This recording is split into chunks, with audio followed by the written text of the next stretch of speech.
Let's see if this works.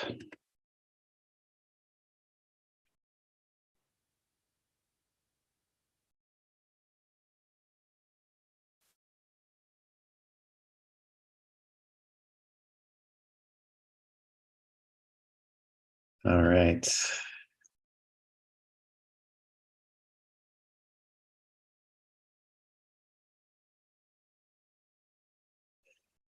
There we go.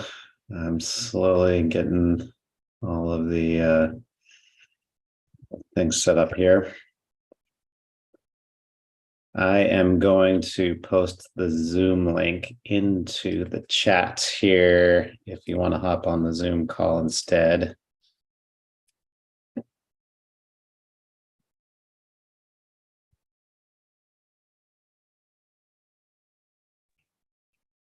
Hello. Hello. Hey. Hi, Rob. How's it going? This is Dylan Ronish. Hey, Dylan. How you doing? I'm doing good. How are you? Good. So I don't know. Do you happen to know Chris Sachow? The name sounds familiar. Okay. Yeah, he sent me this link. He sent me this link last night. He told me to get in here, so just wanted to make sure I didn't miss it. Okay. Cool. Where are you at? Where am I located? I'm in Fremont. Okay. Yeah. How about yourself? I'm out in Snoqualmie. Oh wow. Okay. Cool. So what do you do? I am currently raising capital. I'm also doing, investor / wholesaler stuff with Chris and a couple other partners. Right now, we're currently just trying to do some wholesaling to build up our reserve. I work with Katrina Eileen Real Estate as well. I was previously a broker. I worked for D.R. Horton doing new construction stuff as an acquisitioner. So I'm primarily an acquisitioner, but I also am kind of dipping my toes into raising capital and doing a bunch of other stuff. I'm looking to, expand my horizons and my skills and all sorts of stuff. So Awesome. Yeah. Awesome. So how are you guys doing as far as wholesaling goes right now?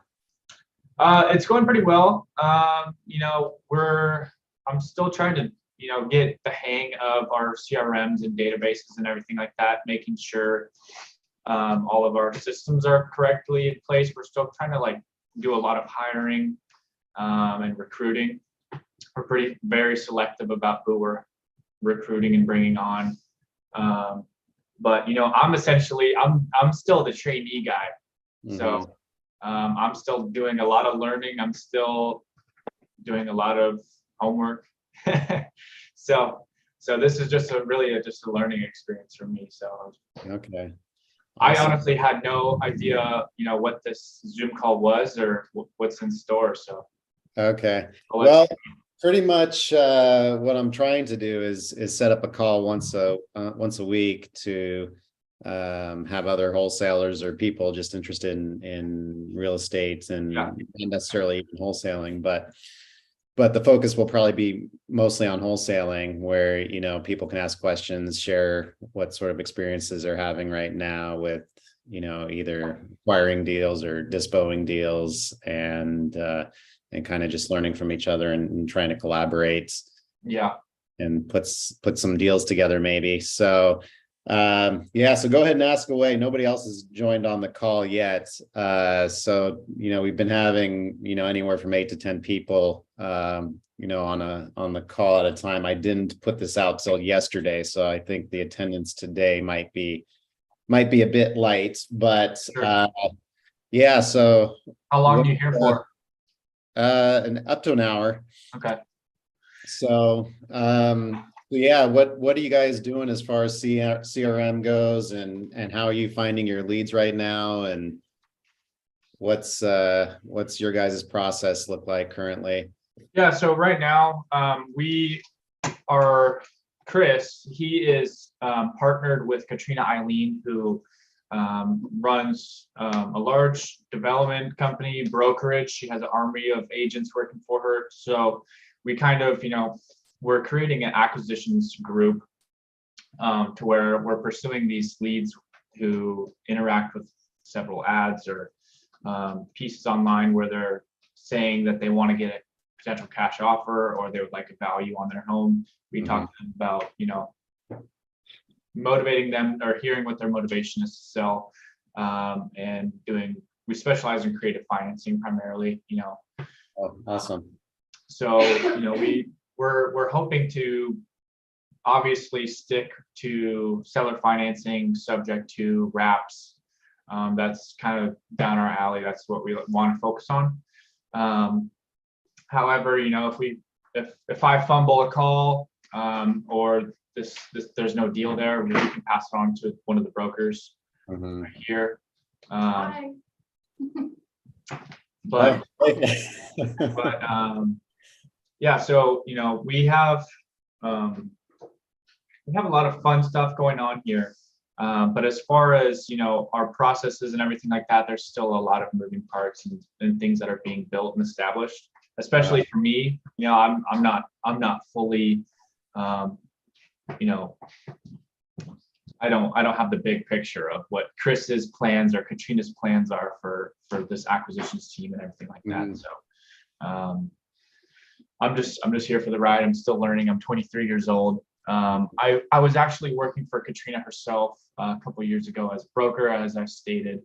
So I kind of went off. I started working for D.R. Horton. Learned a lot about acquisitioning and primarily doing a lot of urban infill townhome development, learning how to deal with code, entitlements, underwriting, performance, and all that type of stuff. So it's a refresher to come back here and just learn more about wholesaling, because I haven't done a lot of wholesaling. I worked with Summit Capital. If you know who that is, Jim. Yeah, I'm familiar with them. Yeah. Interesting guys, as I'm sure you are possibly aware. But I am no longer working with them anymore. Yeah, so I'm sorry, I kind of went on a tangent with your question, but no worries. So yeah, what's kind of your goals for I guess both through the end of the year, and then what do you want to be doing as far as wholesaling goes into next year? Well, what I have focused on primarily while I've been working here, I think I have found the most success with targeting expired listings or pre-foreclosures or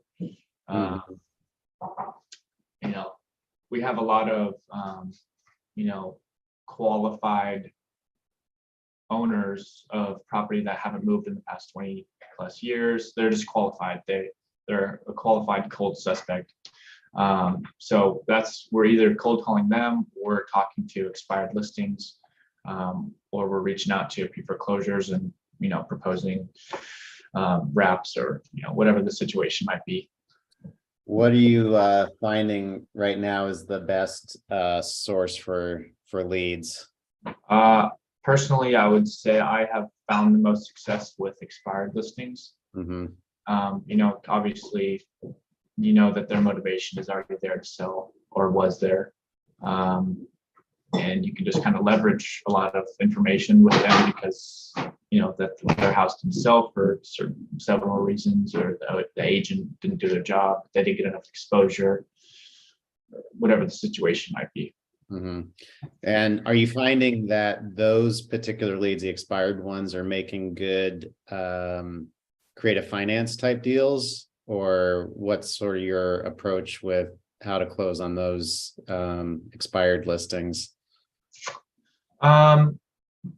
Yeah, I mean, it's obviously case by case. A lot of people don't know about creative financing. A lot of people don't like the sound of being the bank, they just want their cash. But it's what I'm learning how to wiggle around is like, why do you need that cash? What's your plan? What's your goal? Are you moving? How much cash do you need? How much cash do you really need? You don't really need all $200,000 that you're looking to get net, right? But Yeah, a good amount of them I have had success chatting with them about seller financing or holding a note. Right. And then out of those, what like roughly percentage are subject to where they already have a mortgage in place that you need to take over the payments versus what percentage do they own it free and clear and they're able just to finance the balance of the Yeah, loan? we haven't done any subject twos yet. I believe my senior partner, Chris, I think he's still getting legal paperwork set up to do that. Okay. So that's kind of on hold right now. I've just been reading a lot about it. I've been following Pace Morby, if you're familiar with Pace. Oh yeah. Yeah, I think everybody knows Pace Morby that has done any Googling on sub two. Yeah. So yeah, that's as far as subject twos, that's really about it for us right now. But how about yourself? Are you doing subject twos? So I haven't done any in the Seattle area. I've done a number of them in Oklahoma. And I want to see somebody's numbers on a subject to deal here in Seattle to see how they actually pencil out. Marcos is doing a sub 2 deal right now. I remember you saying that last week or 2 weeks ago on the call. I want to see what the numbers on a sub 2 deal around here look like, because how do you get something to cash flow when the mortgages are so high relative to what the place will rent for, especially or unless they have a large amount of equity that you get in there, because I don't see how these numbers pencil. So if you're putting down a large down payment, for example, then maybe the numbers will work a little better. But Marcus, I'd love to see how the numbers are looking on that deal, if it's like works as a buy and hold for somebody without having to put like 100K down. There he is. What's up? What's up, Rob? How you doing? What's up, man? How are you, Rob? And yes, yeah, no, I'm actually doing subject to as we speak right now, and it's really interesting because you really have to learn to educate the seller in the correct way, right? Because most of the number one question is, am I still going to be on title? Right? Mm-hmm. That's their number one question. Mm-hmm. And yes, they're still going to be on title. Yes, it's still going to show on your credit report. But for I can give you the address if you want. Let me pull it up here so you can kind of see the numbers. It's a Graham property. Are you wholesaling this? Or are you keeping it, or what's your plan? So I was thinking about keeping it. Graham is just a little too far off for me. Mm-hmm. So therefore, I was just like, you know what? It doesn't make sense for me to keep it. But I mean, a lot of people advised me that I should have kept it. You want to write this down, Rob? Yeah. It's 9614 201st Street, Court East, Graham, Washington. East, yeah, okay. So we did all the routes we wanted to go all the routes we possibly could go, right? We tried going on market, we tried doing a wholesale, and then it got to the point that we really didn't know what else to do with the property. We acquired the property for $400K. I got an offer at $425 cash, ready to go, but as we know, interest rates and everything collapsed. So at that point, what did I have to do? I had to the buyer backed out. They didn't put earnest money. So then I was like, all right, whatever. Let's see what else we can do. Did a novation, I put it on the market for they could put it for $455. We finally got an offer fully asking, but it was a VA offer. And as you know, VA, it takes about 30 to 45 days. They ask you to pay for absolutely everything. So I approached the seller and I was like, listen, we got a pretty good offer that, I can pay you, a little bit more, maybe like $410. But we gotta wait. And they said, I have no time to wait. I already moved. Let's get the ball rolling. So then I crunched some numbers and I was like, hey, listen, what if and their mortgage was $350. Okay. $350 with a 3.1 interest rate. Mm-hmm. And their mortgage payments a month were $2350. Okay. So, and that include, and there's a $33 monthly, what's it called? HOA. So at that point I said, listen, I'll take it. I'll take over your mortgage and I'll give you 40K. So make it 390.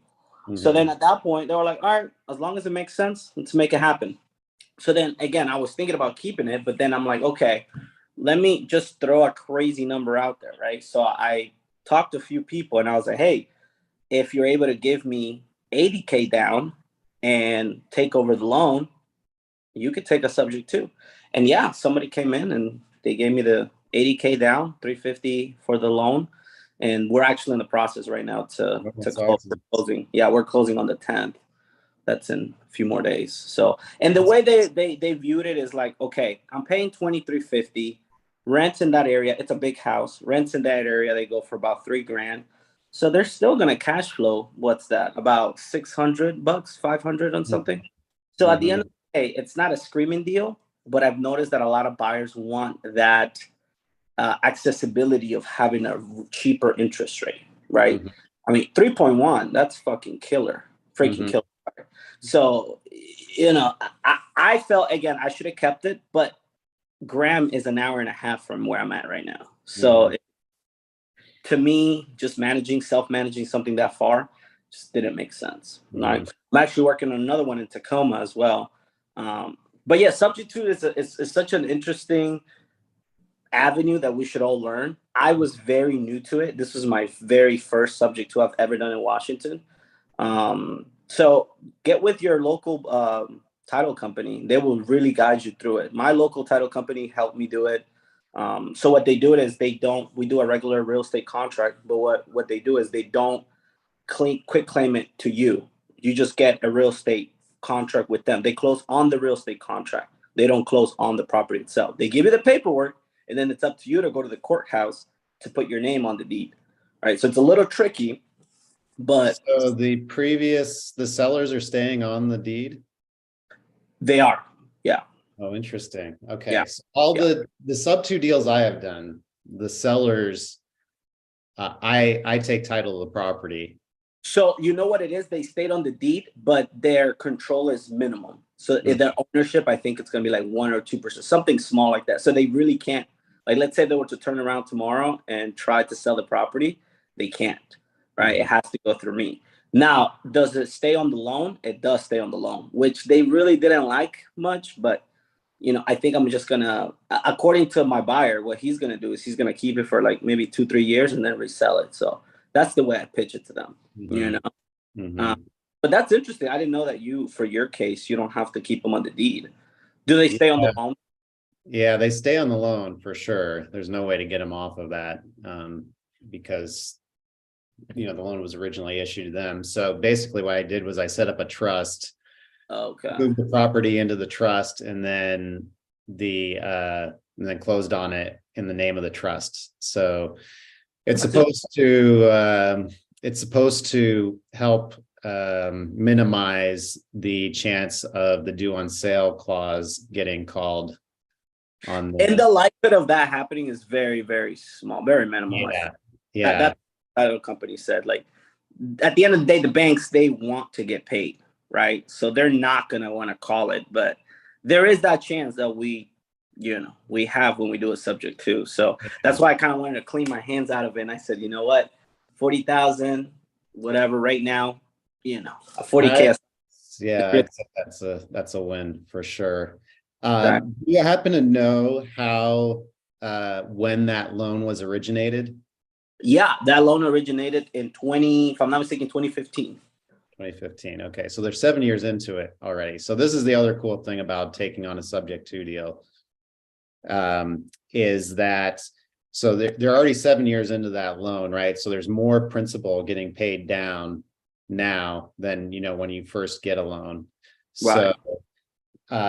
So I bought a property that was, I think, 12 years, maybe a little more, 12 years into the mortgage. And it's about half the payments going to principal pay down, right? Oh.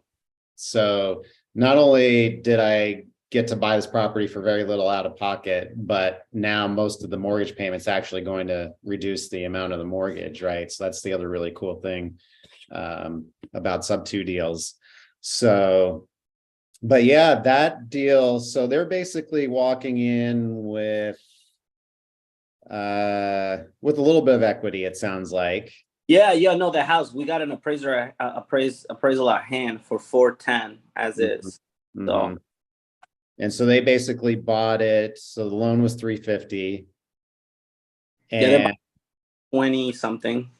what's that? They're buying it for about 420 something or 20 something. Yeah. So, but they're not having to get they're not having to get go to a bank to get approved. They're getting a pretty smoking interest rate on it, and they're cash flowing like $600 a month if they rent it out, right? It's not bad at all. Honestly, I acknowledge the fact that this is not a screaming deal, and I just put it out there to see if anybody was gonna bite. Mm-hmm. And I literally got like 20 calls. Because the biggest thing is people want to be able to lock an interest rate that's so low, right? Mm-hmm. So when it is so low, Mm-hmm. I mean, you can play with everything at that point. You can like Rob said, you can rent it out, or you can probably try to sell it on market when it's, if it goes back up during the summertime, right? So it's very creative, and I probably would tell anyone that's getting started in real estate to learn creative ways, subject to seller finance, and obviously wholesaling itself. Yeah. So. Okay. So you had also mentioned Novation, right? So, Yeah. So tell me a little about that. How much money did you put into it to get it ready to put on the market? That's one thing that I learned from this guy. His name is Eric Brewer. I don't know if you've heard of him. Mm-hmm. He's Eric Brewer. He's called himself the King of Novation. So he's actually really good at it. So he has a guide where it kind of shows you how much you need to allocate into a house, right? If it's 2015 or 2000 and like in the 2000s and higher, he Mm-hmm. suggests you shouldn't put much money into it, because guess what? The house is basically in spanking good shape, right? But if it's under than that, that's when we start putting more money into a house. I have a Snohomish project. I put about $30,000 into it, just to get it back to on market. And guess what? Right now, it's not selling. So I think Novation works best when a house doesn't need much work. So to answer your question, Rob, for this particular scenario, I probably put maybe 2K into it. We just cleaned the landscaping, fixed the door that needed to be fixed. That's about it. Mm-hmm. And the crazy thing is that we did get an offer, but again, the seller was really adamant about closing quick. So that's something that you need to disclose when you do novations. Be very careful about telling them that we can close quick. Novations take anywhere from 45 to 60 days at minimum. Right. So just very, very careful when it comes to that. Yeah. Have you innovations here, Rob? No, I haven't. I made the pitch, and it's kind of the pitch to the seller is kind of like, well, we can go one of a number of routes with this. There's the cash offer, which is going to be the lowest, but it's also going to be the fastest, right? Mm-hmm. There's creative finance, so seller finance sub 2, and those numbers are going to be higher, but you're going to have to give us some flexibility on the terms. And there's Novation, which is the concierge service. So we'll do the repairs, we'll get it ready to get listed on the market, and here's what. I don't know how you structured yours, but basically the pitch I make is here's what you would net. I know some wholesalers pitch it as we'll split the profit of anything above this amount. But I think it keeps it much more simpler if you just say, okay, here's the price that you would net when all is said and done. We'll put the work in, we'll get it listed on the market, we'll pay the agent commissions and all that stuff, and our profit will be whatever we can get, above that price. But yeah, I'm kind of with you. I wouldn't be doing novations on anything that required a huge amount of work. One of the things I've learned is a lot of people are trying to learn the novation route, and because they say, oh shoot, I can list this property for $375 and I got the contract for $325. You guys got to understand. You got to understand one thing is you need to subtract at least 8 to 10% of that number, because you still have to pay your broker, you still have to pay closing costs, you still have to pay excise. So I got some mentees that they're doing novations, and they're like, dude, I thought I was going to net $20,000. I'm only netting $6,000. And I'm like, Right. take in consideration the 7 to 10%. The rule of thumb is I say go 8.5. You know, if you make a little bit more money, that's always good, right? But 8.5 is kind of my rule of thumb, just to cover everything that you can possibly think of. Yeah. Depends on which state you are too, and that can factor in as well. But Oh yeah. For sure. it's great. Don't get me wrong. But what I would say is, if you have a house that it's in good shape, number one, it's built in the 2000s, and you're not going to put much work into it. You're just going to go in and clean it out. I think novations are the best for those. Or I feel like if the house is super messed up, like tear down almost level, and you take a picture from the outside and put it on the market for a crazy good price, I think at that point it works as well. Yeah, yeah, I agree. I just dropped a link into the comments, and if anybody's watching that wants to hop on the Zoom call, I put the link to the Zoom call in here as well. But Pelago has a really good flip calculator that I use for both figuring out cash offers and then also novation, because it's got all of the costs broken down in there as far as the transaction costs. So it's got the title fees, the agent commissions, the excise tax, and it bases the excise tax based on the location and the price. So it's pretty fine. It's pretty refined as far as factoring in like everything that goes into the transaction. So we make use of this calculator quite frequently. So you can dial in the hard money costs as well. So the points, the interest rate, the holding time, utilities like insurance, like all that stuff is in here. So I love using this thing because it kind of is a way to quickly see where you need to be at on numbers on a deal as far as the different offer types that you give to a buyer. And then you can also see, okay, when you're selling this to a cash buyer, where would a cash buyer want to be, you know? And then you can kind of back into, well, what would an offer need to be to the seller in order for this to work? So other than these deals, what are you seeing from sellers right now in this market? Are you still seeing a lot of sellers being kind of unrealistic? Yeah. You know, it's a very interesting times we're in right now, because a lot of sellers are scared, right? Because they're actually feeling the impact of like, oh, shoot, if I would have sold a year ago, I would have hit the jackpot versus now, right? But to answer your question, Rob, I feel like they're just very uncertain right now. So the deals that I'm getting right now are people who are like the pawn shop of real estate, right? People who go to a pawn shop is because they need to sell for a reason, right? They have an actual motivation, right? Before it was like, oh, you know what? If I get this offer, I might move, right? But right now, what I'm really targeting is the people who really need to sell, right? So big things right now that I will encourage anybody to call is pre-foreclosures. Those are huge. Regular foreclosures, those are also huge. People who are really in need. Those are the people who are still going to sell at a discounted price, right? In terms of, again, sellers, they're still being, some of the ones that I had in the pipeline that they said they will sell next year, or older people, they're just like, you know what, I don't have the need. I don't want to just give my house away, as they say, right? But finding somebody who's in need, somebody who really needs to sell their house, those are the people we're targeting all the time, right? And I implemented, you know, going back to door knocking to their houses, right? I completely stopped that pre-COVID and during COVID because, you know, it wasn't really bringing the results. But right now, I got my guys door knocking at least once a day. They're going out there hitting pre-foreclosures, foreclosures. We have a divorce list as well, potential divorce. So certain lists that are really specific, those are still doing pretty good. I mean, I'm not doing the volume that I was doing last year, but I mean, we're still pushing some deals through. Yeah, I don't think anybody's doing the same volume that they were doing last year. I agree. How are you in the market overall? It's been rough. Things have slowed way down. Yeah. Yeah. So actually, so Trey has a good point here. He just posted a comment. Can you market to pre-foreclosures in Washington? Thought it wasn't allowed. Yeah, so you kind of got to be careful. I've heard mixed things about this because they had changed the laws back in 2007, 2008 when a lot of people were getting taken advantage of.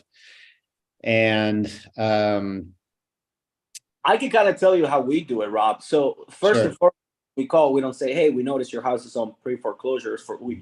You don't never say that, right? Mm-hmm. What you have to approach them is just as simple as like, "Hey, I just drove by the neighborhood and noticed your property. Are you somewhat interested in selling?" Right? Even when we leave a sticky note or when we leave some type of note, we don't say, "We understand you're on foreclosure. We're here to help." Never say something like that, right? You say as like, "Hey, I'm a local investor. If you're interested in selling your house, please give me a call," right? And then when you actually get property under contract, you have to disclose. And there's a paper I can send you, Rob, that basically states we are buying this house as a pre-foreclosure, basically saying, hey, we are paying less than what we should be in a way, right? And they signed that on the PSA, so there's fully transparency of what's going on.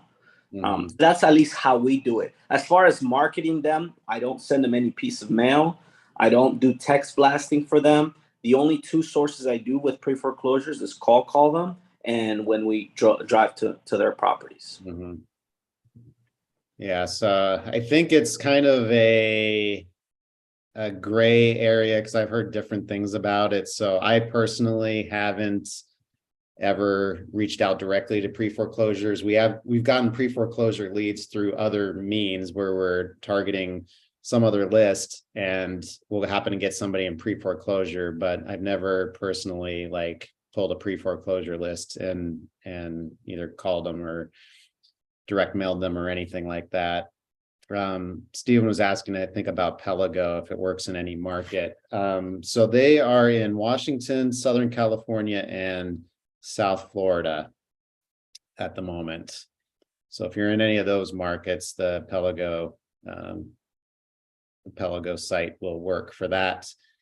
But even if you're not, the calculator still works. So, I mean, you could put in the ARV, the purchase price. The things that are going to be different probably are the excise tax. That doesn't exist in a lot of other states.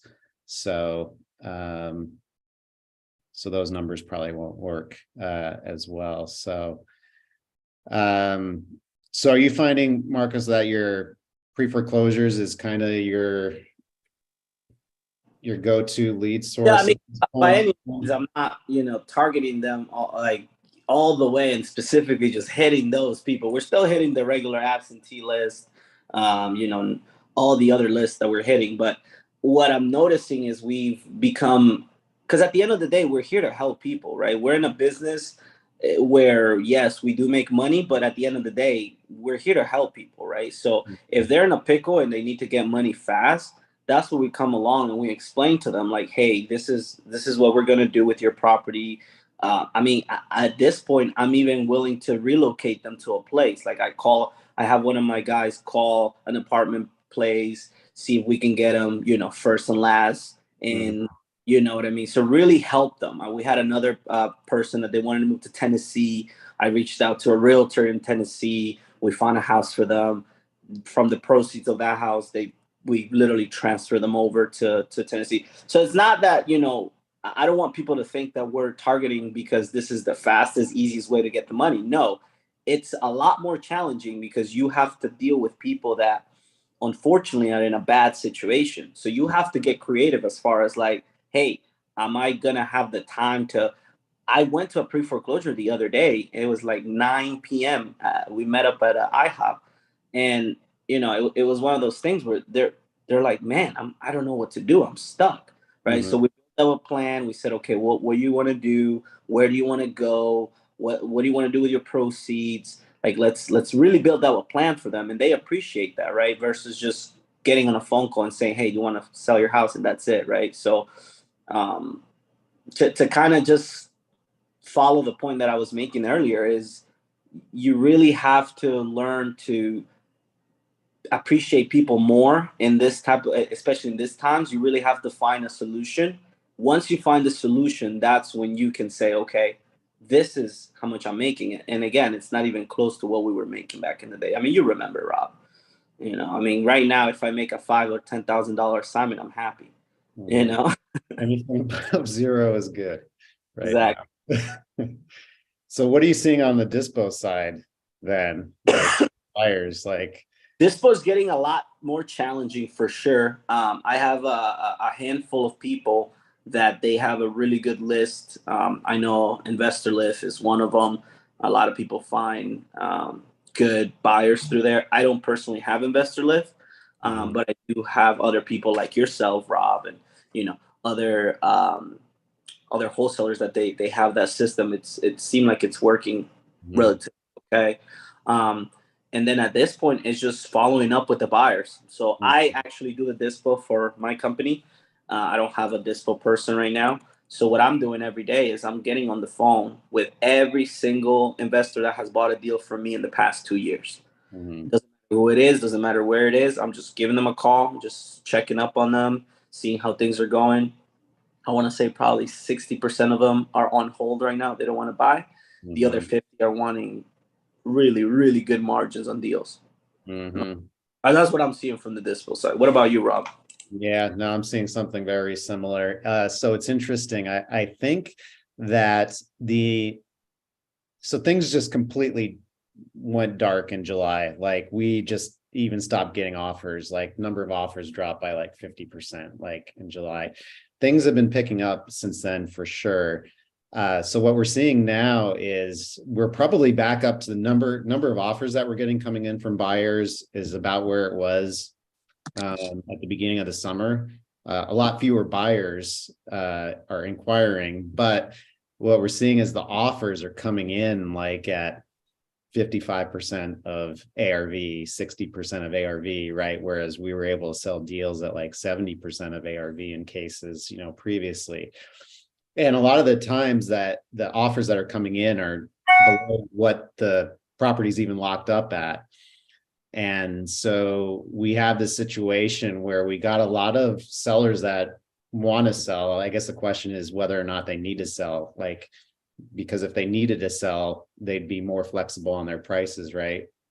And then you got all these buyers that still want to buy because that's their business, right? They need to make money, and they do that by buying properties and fixing them up and flipping them. And so now we've got this kind of standoff between the sellers who don't want to drop their prices and then the buyers who are offering, 10%, 20% below whatever the property is locked up at. So we're seeing a lot fewer transactions actually happening. And so the question is, who's going to give first? Is it going to be the buyers who are going to start coming up on their prices, or is it going to be the sellers who eventually throw in the towel and say, I just need to get rid of this thing, and I'll take another 40, 50K hit just so I can get this thing sold, right? So yeah, I mean, the thing that I'm finding very interesting is inquiries and offers are now probably back up to where they were previously. It's just that those numbers are way less than the actual offer amounts are way less than where they were previously. So, if the sellers come to some sort of realization that their property isn't worth what it was a year ago, then maybe some more transactions are going to happen. The question is, at what point are the sellers going to start realizing that and being okay with accepting lower offers? The other thing too I'm seeing is that a lot of sellers, I feel like, have unrealistic expectations because they're talking to newer wholesalers who are just so excited to have a motivated seller to talk to that they're willing to just lock up a property at whatever price. And now all of a sudden the sellers think, oh, well, this person said they could buy this from me for, 400, and it doesn't actually work at that price. So I had a wholesaler reach out to me with a deal, and he said he has us at 400, and what do we think we could dispo it for? So I took a look at it and I said, probably like 300, And so I said, okay, well, walk me through the process of how you arrived at this 400 number, right? Because we want to work with these wholesalers to help educate them. So like they can have actual like, intelligent conversation with the seller and try to get it locked up at a price that actually makes sense. And so he's like, oh, well, I locked it up at 400 because that's what the seller said that they wanted. And I was did a face palm, and I'm like, okay. So now the seller thinks that his place is worth, 400, and we would need to get it at 300 in order to be able to sell it, right? So that's going to be a huge wake up call to the seller. So I think that's kind of the other thing too, is you had a lot of people get into wholesaling, over the past year, and now you got these sellers who are still unrealistic and people locking up deals at prices that don't make sense. So Rico said, well, people stopped paying appreciation ARV for their properties. So yes, that is true. You're not really seeing depreciation ARV on the email blasts from wholesalers now, although that would probably be more appropriate. So yeah, so it's I feel like things are definitely have improved. So I'm hoping first quarter of next year we'll start seeing some more off-market cash transactions happening again. Sure, it's going to happen, Rob. I mean, I don't know if you saw, there was an article that JP Morgan, those guys are going to be buying heavy in the whole, the entire area, or just overall entire United States, right? I actually have a buddy, he works for a private hedge fund as well. And he's like, dude, we're going to be buying 10 to 15 deals a month, So here's the thing though, what are they looking for? They're looking for something that can rent out and make them some type of decent cash flow, right? So if for anybody that's watching this, I would stay away from your $1 million properties right now. Stay away for anything that's over ARV 750. Don't even touch it right now. It's not worth it. It's not worth your time unless you're getting it for 50% of ARV. That's my suggestion, number one. Number two is stick to those houses, your typical 3.2s. Anything over 3.2 that makes sense, that it's in a decent area, definitely pick those up. Those are going to be the bread and butter that everybody's going to buy. Don't look at the 1.1s. I wouldn't even look at the 2.1s at this point, honestly. It's the 3.1s and 3.2s that people and big hedge funds are wanting to buy. So that's technically what I would say. And then lastly is just focus on mastering your sales skills, right? Because if you don't, and I commend Rob for doing these calls and these Zoom meetings. This is great, Rob, because like you're right. There's a lot of people that go on YouTube now. TikTok's pretty big, and they say, "Oh, make 30,000 by getting a list and calling," right? Yes, that is true. You could potentially make that, but there's more things behind the scenes that you have to do than just make a call and get a motivated seller and then give them what they want, right? So mastering your sales skills is going to be key for anybody that wants to do wholesaling full time and really build some type of business from it. So those are the three keys indicators that I would say for anybody that's wanting to do wholesaling or just want to do the investing route of real estate to learn, for sure. So if somebody is just starting out with wholesaling, what would be your recommended strategy on the acquisition side? Like, would you recommend cold calling, pulling a distressed seller list from something like PropStream and cold calling it, door knocking, driving for dollars? What do you think somebody starting out would be the best approach for them? I think the biggest thing is they have to let people know what they do, and they have to let everybody that they know that they buy houses cash. So first and foremost, if you have any type of social media, just put in, I buy houses cash. Let everyone know, because guess what? It's a lot easier to find someone who might need to sell their house, that maybe your friend's grandma, it's going to a retirement home, and you didn't know that, right? And your friend didn't know you buy houses cash, right? So I feel like right now, if you're getting started, let everyone know. You're going to the grocery store, let them know, hey, my name is Marcos, I buy houses cash. if you ever need anything, here's my business card, or here's my Instagram, or whatever it is. Let everyone know that you do that. And I feel like you're going to find somebody that's motivated. That's number one. Number two, definitely cold calling. That's the biggest source of marketing that I've noticed that will make you a lot of money. And that if you master the way of sales, you will get a deal. Text blasting is also good, but then again, I don't want to get involved into that because there's a lot of regulations for text blasting. So definitely just be careful with that. But those two, just letting everyone know what you do, and then just calling, and then finding yourself a good mentor or somebody that could guide you through it. I think that's great. And if you don't have the money for that, just absorb as much information as you can. Like these calls that Rob is making, it's amazing. There's YouTube, there's so many other things.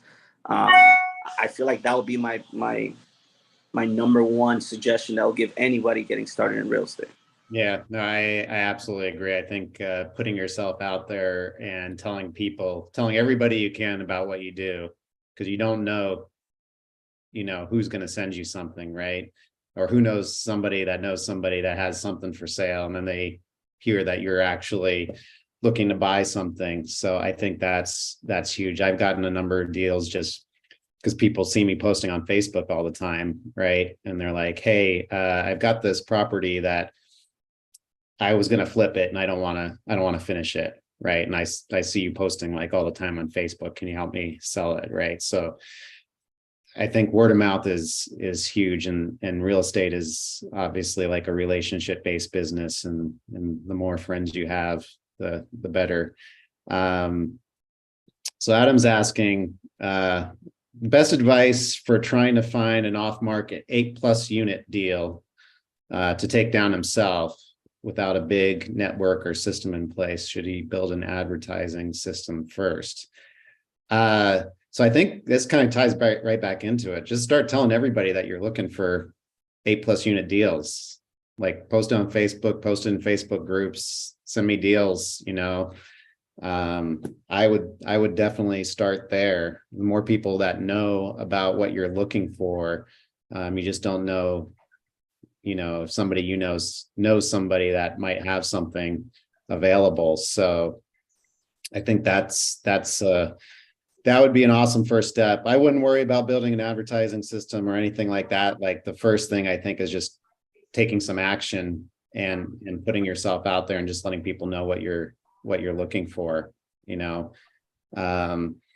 So I'd look there. I'd look on Craigslist. I'd look on Facebook Marketplace. I would look on LoopNet. I know people say LoopNet is the place where deals go to die, but I also know people that have found deals there because nobody's looking at them anymore because they think they're crappy deals since they're on LoopNet or Crexy. So, and then Lisa, who asked that question? Who's looking for an 8 unit? His name's Adam Roy. You got something? I have a 7 unit that you could probably convert there's a additional storage unit in there that you could probably convert to some sort of studio or living space it's right next to Green Lake in Seattle, just off Meridian. So I think it's a pretty good deal. There you go. There you go, Adam. Adam, power of Facebook right there. Post your phone number. So yeah, you could either post your number or you can DM me, Adam, and I'll get your info over to Dylan. I'll mark the deal up at like maybe 20. I'll just mark it up 20K, to wholesale it to you. So, and then Lisa says there's a lot of multifamily deals on Facebook groups. Okay, you see Adam just posted his number there, Dylan. You can see it there. I'll just copy it. So Marcus, are you doing anything different, or how are you kind of positioning things for next year, especially with the market the way it is? I saw a Facebook post that said big things coming. I was curious what you're working on right now. I like everyone, I did struggle. My company struggled a little for the past maybe 3 to 4 months. I used to have a partner. We're no longer partners. We're in litigation right now. So Oh man. it's getting a little hairy. But at the end of the day, what am I going to do for 2023? I'm going to go full on. We're going to go back to, having an office setting.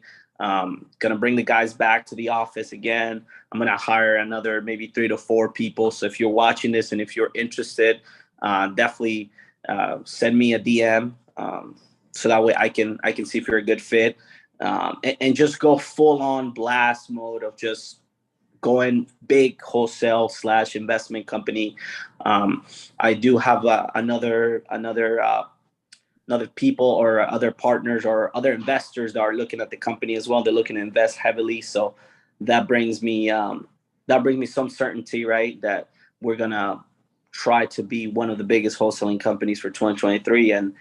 And crazy thing is, people think that wholesalers, we don't like each other, and it's not even the case. Like, I love everyone. Like, when I see Rob post a deal, I'm so happy. I'm like, damn, that's amazing, right? I'm pretty sure when Rob sees me post a deal, he gets excited too, because at the end of the day, there's just so many deals out there that you can find, right? So for 2023, I would suggest everyone to just, again, get better with your sales skills, find good deals, right? Try to find as go 50-60% from ARV, and then find somebody that's doing this, like Rob. He's pushing a lot of deals monthly. I'm doing a few deals as well. So definitely, we're always going to be there for anybody that needs to ask us any questions, or if they want us to run numbers in a deal, we'll be more than happy to do so. Mm-hmm.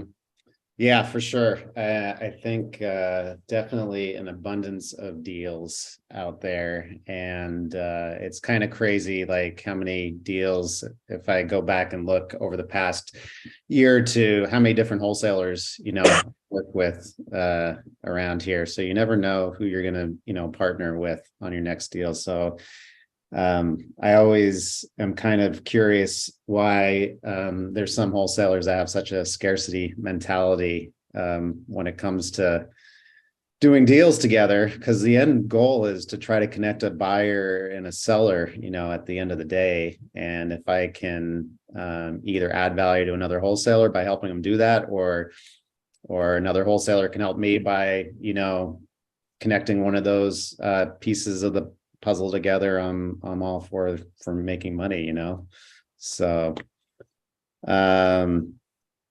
so Ashley is late to the party, but looking for someone around Seattle or North End who is good at closing the deals to JV. So closing the deals, Ashley, are you talking about like locking the sellers up or finding buyers for the deals?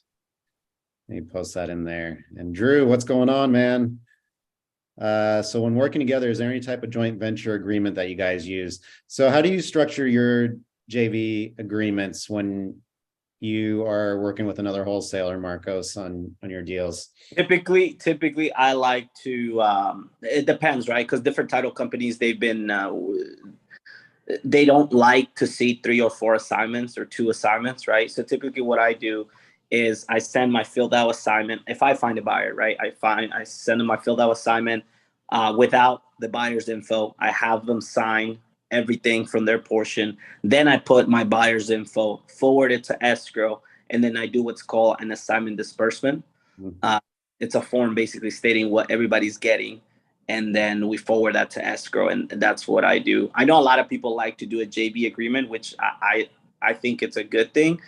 But at the end of the day, an assignment disbursement form is technically the same thing. At least for me, I've never had anyone try to go behind my back or anything like that. Thankfully. Yeah. I had it happen to me once, and it was a pretty small deal too. It was going to be like a $3,000 assignment fee. I sent a buyer to look at the property, and they were agreed to take it, and then they didn't realize that the wholesaler that was showing them the deal, they didn't realize we didn't work for the same company. So the wholesaler gave them the assignment, and then just basically told me I was, SOL at that point. And I was like, really? Over $3,000? You're gonna With those wholesalers, do you just don't do business with them at all, or do you talk to them, or do you try to explain what happened, what went wrong, or you just don't work with them anymore? So I had a call with them, and part of the problem was they were pretty new and they have never done a JV deal before. But even after explaining it to them, they were just like, oh, well, you should have told your buyer that this was a JV deal and they should have talked to you afterwards to sign the assignment. So it's like in this case, this was the first deal I had done with them and I didn't know them. So I don't want to say I wouldn't do a deal with them again, because I don't want it to be like an ego thing. Like if I had a buyer for one of their deals, I would just be a lot more cautious maybe about making sure I had all the paperwork in place and communicated with my buyers that, hey, once you see the property, make sure you talk to me before you sign anything. So Ashley says she needs help locking sellers up. So Marcos, maybe you could reach out. I feel like that is something that if you look at your business, right, if you're not very good at locking up deals, yes, hire somebody that will, help you lock up deals. But in this particular moment, if you want to capitalize as much as possible, you just have to learn to lock them yourself. I guess that's not the answer you wanted to hear, right? But locking deals yourself, that's going to really help you, because think about it. If you hire somebody else to lock deals, they're going to see, wow, she's making this much and I'm only making this much. They're going to be like, oh, I'll go do it on my own. That's what I've seen happen 90% of the time, right? So first, you have to learn how to do it yourself. And then at that point, that's when you can start hiring out, teaching people how to properly do it. What I think that maybe you should do is hire a few VAs so they can start calling your call people, right? And then if they have anybody interested, then those are the people that you could potentially reach out and start giving them offers. But I personally, I don't know about you, Rob. Would you hire somebody out to just close the deals if you haven't done it? That's tough, because then who's the one that's training them to actually lock them up? Like somebody's got to train that person, unless you're getting them from a company that's trained them on how to close deals, right? Or what you can do also, Ashley, is if you want to send them to either Rob or myself, and then we can send it to our guys, we can JV that way. But it just wouldn't make sense, because then at that point, if we lock the deal and if we find a buyer, you literally will make what? It will be divided in 3. So it'll be like 30%. Yeah, it's something, but I think it's just mastering the skill of closing deals, or at least learning the roadmap on how to close a deal would be ideal first. She said she hired a VA and she didn't give her anything though. That happens when you get VAs, right? Sometimes you get good VAs, sometimes you don't get good VAs. It's how you train them too, right? Yeah. And then actually going back to Drew's question about the JV agreement. So I'd rather do a double assignment than use a JV agreement, because there was a deal that I was doing with another wholesaler that the title company wouldn't honor the JV agreement. They wouldn't talk to me. They said I wasn't a party to the transaction, and they wouldn't pay me out of escrow. They said it's a liability for them. Like, this doesn't, you are nowhere on any of these other contracts. So on the JV deals that I do, I'd rather have the seller or the wholesaler that acquired the deal assign it to my LLC, and then my LLC will assign it to the end buyer. And so we'll split the fee. That way. Because then title will talk to me, because then I'm actually a party to the transaction. You're fully involved. Yeah, I would say that it depends on the title company you work with. I have 3 title companies that I work with very closely that they've never, actually one of them doesn't like to have 2 assignments paid out. But yeah, I think Rob's route is the best route, because then you could talk to title, they can talk back to you, because then at that point they will only talk to you to ask you for your account number once the deal is closed, right? If you do an assignment disbursement, or like what happened to Rob, where they wouldn't even talk to him for anything. So that's pretty shitty that they did that to you. Yeah, it was Chicago Title, surprisingly, up You in know, I was gonna say Chicago. For me, it was Fidelity. Fidelity would not do any type of wholesaling, but they're not wholesaler friendly. Chicago, I have somebody up north that did pretty good, and then I mean currently I'm using Aegis Title and also Ticor Title. So those are two pretty wholesale friendly. If anybody watching this, you guys can use them for sure. And they also help me structure my subject to deal. So feel free to reach out to them. They're really, really good at helping you figure things out. Yeah, I was using Capital before they became Aegis. I haven't used them since yet, but I heard that they were requiring wholesalers to have an additional addendum that basically said that letting the sellers know that the plan was to assign the property. Yeah, they do that at the end on closing. So on the closing docs, it's just like small form. It just basically says the subject buyer that's buying this property is assigning this to someone else. They may or may not make money off of this. You're acknowledging that this is happening. That's basically what it says. Yeah. And shitty, but at the end, when everybody's at the closing table, I don't know if I haven't had a problem in the last 3 transactions that I did with them. It went super smooth. Nothing happened. So, so Drew's asking about double closings. Usually double closings are also for bigger spreads, right? Yeah, you almost never see a double closing in Washington because the problem with double closing is I know in different states you can do what's called the assume of funds, where they assume somebody else's funds the same day and then you can put them into that property. But unfortunately, Washington, they don't do assume funds. Other states, they do, which is amazing because you can literally double close every property and no one would know how much everyone's making, right? Yeah. But what Washington does do is they do what's called a blind HUD. So a blind HUD means that it only shows that the seller will only see their seller stuff. And the buyer does get to see your assignment fee, but, you know, it should be known that we're making a fee off of it. You know? Yeah. So like in Oklahoma, so I was wholesaling there, it costs maybe $300 to double close. You can do a simultaneous double close, meaning the end buyer's funds can go and fund the purchase from the seller. So you don't actually have to have any transactional funding in order to do a double close like in Oklahoma. So here you actually have to have the funds to actually close on the deal. So we did do a double close here, but that was because there was an agent involved. And so even with a blind HUD, if there's an agent involved, the agent will get both sides of the HUD statement. And so they would end up seeing what from the seller side or from the buyer side. This was on the seller side. I had specifically asked the title company, is the seller wouldn't get the buyer side settlement statement, but the agent actually could get it if they wanted to. So okay, gotcha.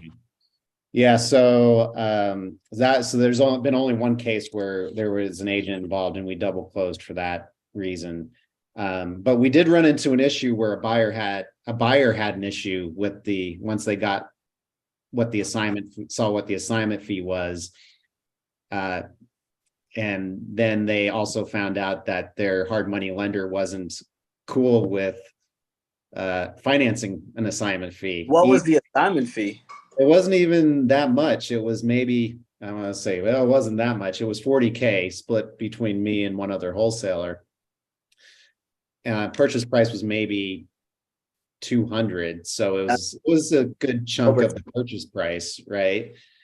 But the lender was like, no, we're not gonna finance that. And they didn't find out till like a couple days before closing. So the buyers like, oh, well, your assignment fee is this. So, and the hard money lender isn't going to finance this for us. So we're going to need you to cut your assignment fee so we can get this deal done.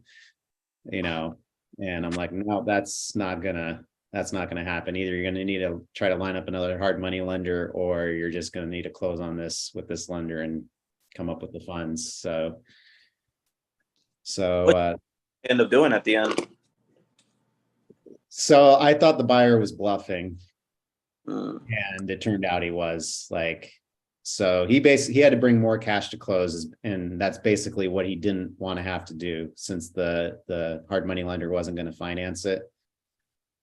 So he ended up just finding the funds from, I don't know, he said he got another investor to bring the additional capital that he needed to close. So, but yeah, definitely another consideration too is sometimes the buyers aren't happy when they see how much you're making on a deal. So unfortunately, there's no way to hide that without doing a double close here. So, but on that double close, that ended up costing me, it was a 200K purchase, and I think it ended up costing me like $6,000 or $7,000 between excise tax, closing costs, and transactional funding fees that I ended up having to pay on that. So it wasn't cheap. Yeah. So, all right. Well, if there's no other questions, go ahead and drop off. But I really appreciate you, Marcos, hopping on here and whenever some knowledge. Time and you do these, I'm gonna hop in because I love to. This is great what Rob is doing. So for anybody watching, definitely, you know, give a big shout out and thanks to Rob for doing these meetings, because this a lot of people have a lot of knowledge, and I'm gonna say this again, a lot of people have a lot of knowledge, but they do not want to share it. Right? A lot of people know ins and outs of this business, and they do not want to share it. They want you to pay $10,000, $15,000, $20,000. Rob's doing this free out of his time where he could have been looking for deals, right? So definitely thank you for doing that, Rob. And yeah, whenever I have some time, I'll definitely jump in, and I hope why don't you drop your contact info in the comments if people want to reach out to you, however best, Instagram or I don't know, TikTok, Be Real. Not on TikTok. Actually, I am on TikTok, but I don't post any real estate stuff there yet. I should. So Lisa says she paid her wholesaler fee out of pocket because her hard money lender wouldn't pay for it. Seems pretty common. It just depends on the lender. Some lenders are totally cool with it. Some lenders have a fixed amount they'll pay, like they'll pay up to 10% of the purchase price as for an assignment fee. So like, let's say it's a 300K purchase, like they would be willing to finance 30K assignment fee on top of that. Flint family lending, like they don't care. So if somebody's looking for a hard money lender that's very, very wholesale friendly, I would recommend them. And they have pretty creative strategies on how to minimize the amount of capital out of pocket that you need, especially if you own other real estate in the Seattle area that they can use. So, all right, cool. Well, I appreciate everybody hopping on here, and I will see you guys next Wednesday at the same time. Thank you, Rob. All right, see ya. Okay, bye.